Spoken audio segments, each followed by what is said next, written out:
اور اگر وہ اللہ پر اور پیغمبر پر اور جو کتاب ان پر نازل ہوئی تھی اس پر یقین رکھتے تو ان لوگوں کو دوست نہ بناتے، لیکن ان میں اکثر بد کردار ہیں۔ اے پیغمبر، تم دیکھو گے کہ مومنوں کے ساتھ سب سے زیادہ دشمنی کرنے والے یہودی اور مشرک ہیں، اور دوستی کے لحاظ سے مومنوں سے قریب تر ان لوگوں کو پاؤ گے جو کہتے ہیں کہ ہم نصارہ ہیں۔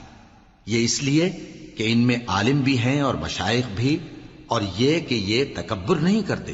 اور جب اس کتاب کو سنتے ہیں جو اس پیغمبر محمد صلی اللہ علیہ وآلہ وسلم پر نازل ہوئی تو تم دیکھتے ہو کہ ان کی آنکھوں سے آنسو جاری ہو جاتے ہیں،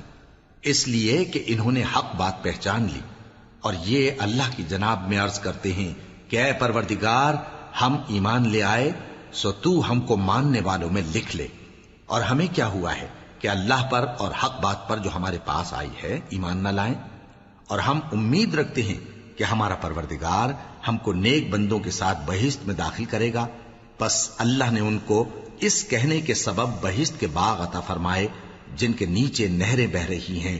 یہ ہمیشہ ان میں رہیں گے، اور نیکوکاروں کا یہی صلہ ہے۔ اور جن لوگوں نے کفر کیا اور ہماری آیتوں کو جھٹلایا وہ جہنمی ہیں۔ مومنوں،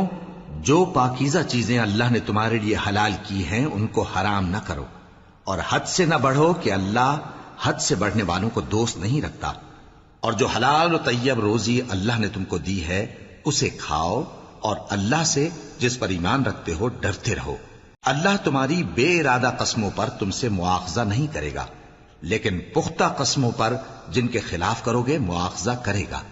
تو اس کا کفارہ 10 ناداروں کو اوسط درجے کا کھانا کھلانا ہے جو تم اپنے اہل و عیال کو کھلاتے ہو، یا ان کو کپڑے دینا یا ایک غلام آزاد کرنا، اور جس کو یہ میسر نہ ہو وہ 3 روزے رکھے۔ یہ تمہاری قسموں کا کفارہ ہے جب تم قسم کھا لو اور اسے توڑ دو، اور اپنی قسموں کی حفاظت کرو۔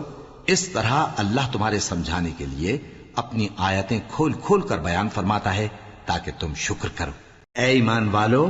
شراب اور جوا اور بت اور پانسے یہ سب ناپاک کام اعمال شیطان سے ہیں، سو ان سے بچتے رہنا تاکہ تم کامیاب ہو جاؤ۔